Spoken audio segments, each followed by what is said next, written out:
Hey everybody, Earl at thelogbook.com here with a little update on the upcoming Retrogram podcast, which is still upcoming. It will still be launching in time for your long Memorial Day weekend later this month. Kind of exciting and scary at the same time. Retrogram is, of course, the podcast which will take a week out of broadcast history, somewhere between the beginning of 1970 and the end of 1990, and we'll look at all the genre shows within that week.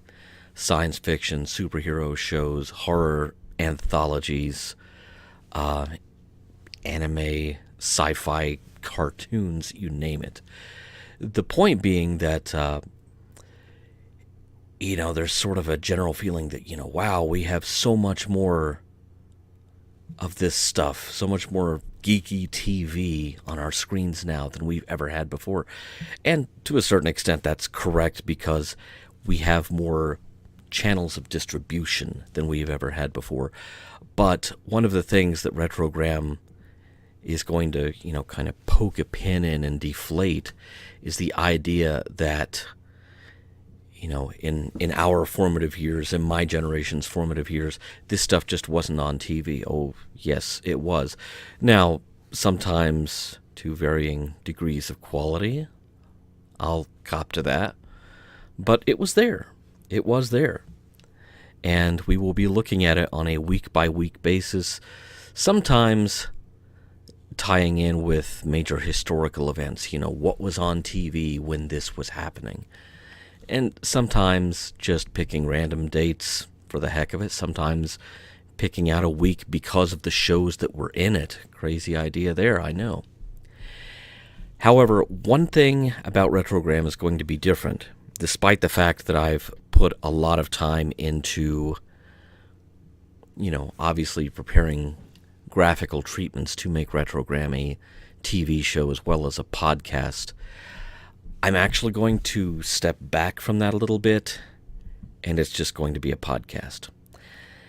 There are multiple reasons for this. One thing that I've been running into is just a lack of time to get all of the video elements of the show put together to my satisfaction. I mean, could I cram something together between now and the very last minute and it be acceptable? Yeah, but, maybe it's my work habits from when I was working in broadcast. Acceptable is the bottom end of the scale for me. I like to shoot for something a little bit higher than that. The other thing that I've run into, and this is, some of this has happened uploading videos related to other things, such as phosphor.fossils.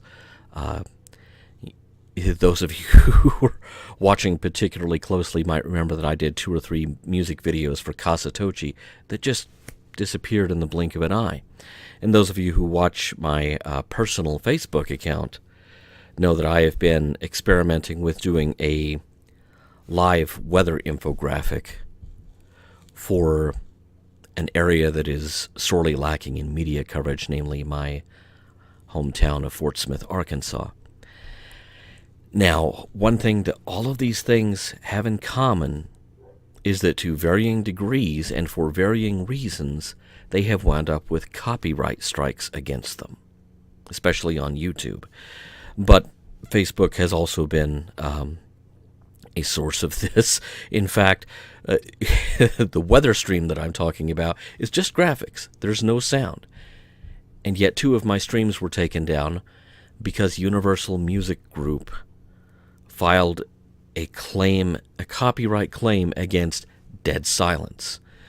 My joke has been that, yeah, you caught me. I was running John Cage's 433 in the background in a loop the whole time.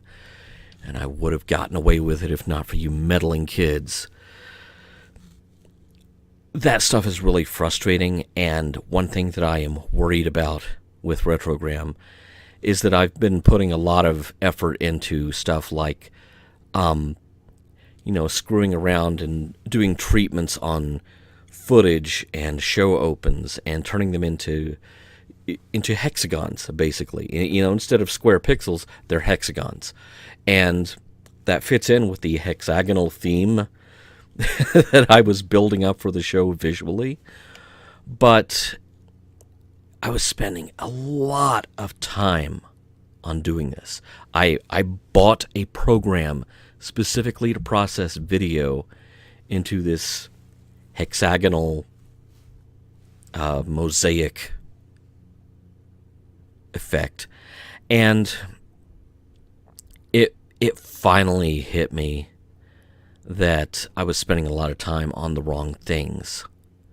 Not on finalizing the show format, not on finalizing the show's website, which all of the show listings are still not on the timeline yet, but I hope to have that completed this weekend.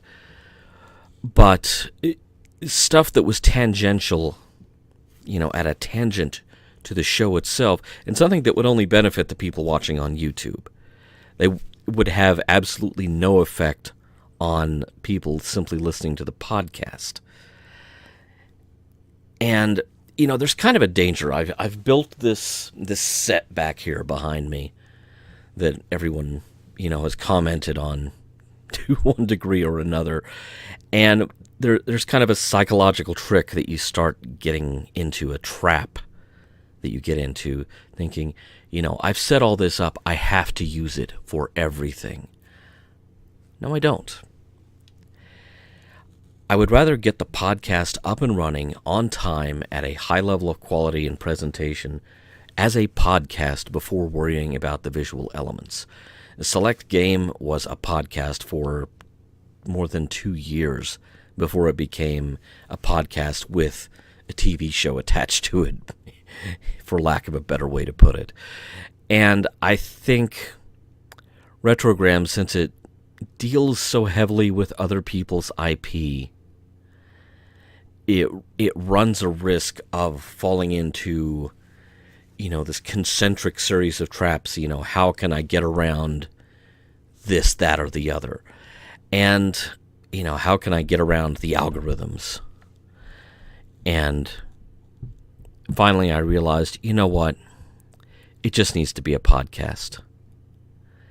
If it's meant to be more than just a podcast, I'll deal with that at a later date.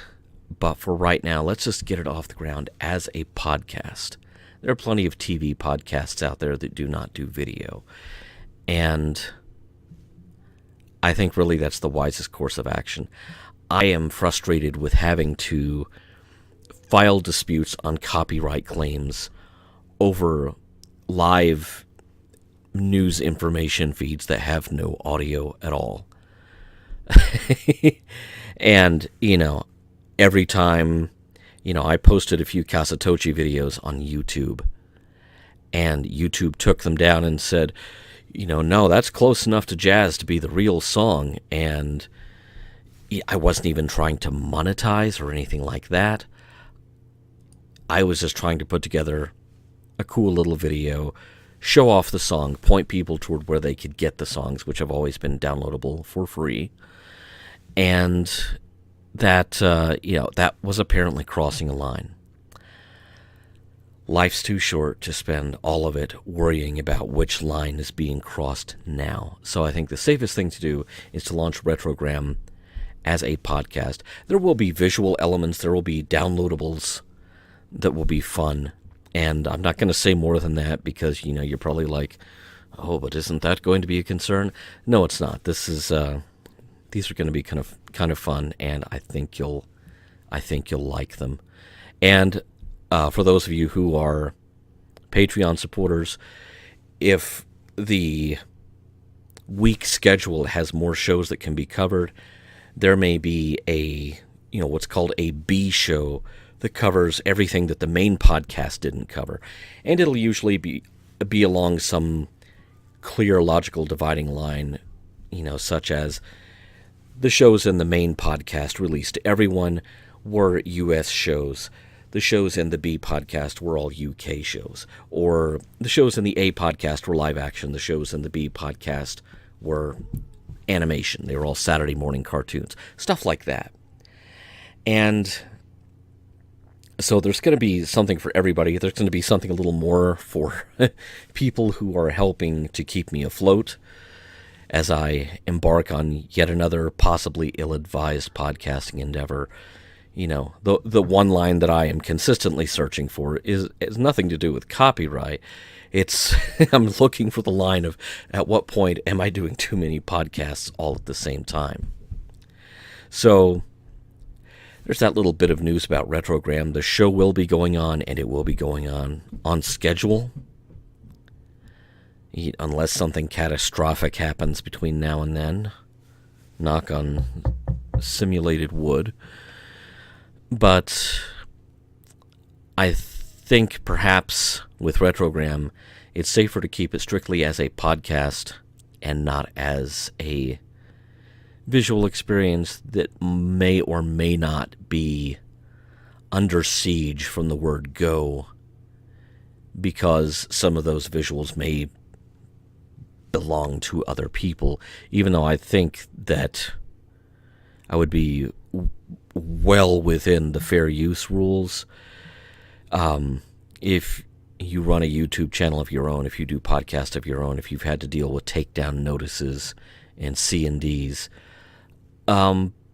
you know that fair use itself is a concept that's under attack by a lot of the rights holders, which I think I think some of the C&Ds are BS, but that's just me. I suppose I would think that. So, thanks for tuning in for my little ramble here. Keep your eyes open. Retrogram will be here before you know it.